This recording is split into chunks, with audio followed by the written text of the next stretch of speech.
বছরের প্রথম দিনে সিপাহীজলা পিকনিক স্পটে বনভোজন করতে আসা লোকেদের মধ্যে সংঘর্ষে রক্তাক্ত দুই, গ্রেপ্তার এক। ঘটনা সোমবার সিপাহীজলা পিকনিক স্পটে মোতায়েন প্রচুর সংখ্যক টিএসআর জওয়ান। অভিযুক্তদের বিরুদ্ধে বিশালগড় থানায় অভিযোগ দায়ের করল আক্রান্ত ব্যক্তিরা। বছরের প্রথম দিনে বিশালগড় সিপাহীজলা পিকনিক স্পটে সকাল থেকে রাজ্যের বিভিন্ন প্রান্ত থেকে লোকেরা বনভোজনে মিলিত হয়েছে। বনভোজন শেষে সিপাহীজলা অভয়ারণ্যের মূল ফটকের সামনে বনভোজন করতে আসা দুই দলের মধ্যে সংঘর্ষ হয়। আর ঠিক সেই সময়ে সিপাহীজলার পিকনিক স্পটে ঘুরতে আসেন গোপীনগর এলাকার আশিস দাস, দেবাশিস ভৌমিক।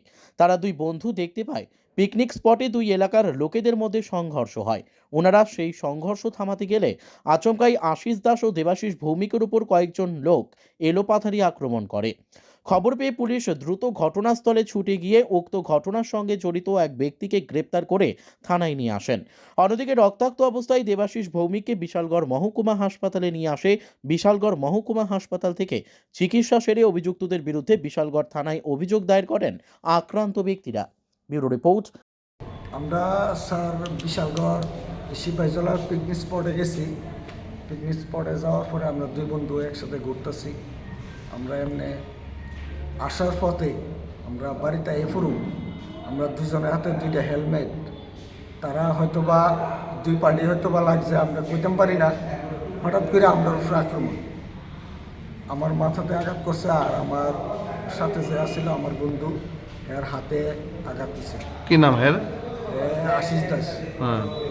আমার মাথাতে আঘাত করছে, কোনো কিছু বুঝতে উঠতাম পারছি না তারা কি কারণে আমরা উপরে আঘাত করছে। এর মধ্যে পুলিশ বা ফরেস্ট ডিপার্টমেন্টের তারা আমরা বাঁচাইছে, মানে কোনো কিছু বুঝতে উঠতাম পারছি না কি কারণে আমরা উপরে আঘাত। পুলিশ ধরছে নাকি ওরে? হয়তো বা তার মনে হয় একজনকে অ্যারেস্ট করছে, বাকিরা বাইকে গেছে। তার উদ্দেশ্যটা কি আসলো? তারা দুই পার্টি লাগছে। হ্যাঁ, তারা দুই পার্টি লাগছে। মধ্যে থেকে আমরা বাড়িতে আয়া পড়তেছি। আমরা মেন তারা যে পিকনিক স্পটের যে রুটটা, এই রুটটাতে আমরা আসার পথে আমরা উপরে এমন একটা লাঠি দিয়ে আমার মাথার মধ্যে বাড়ি দিচ্ছে। তোমরা কয়জন আহত হয়েছো? দুইজন। News daily Bharat.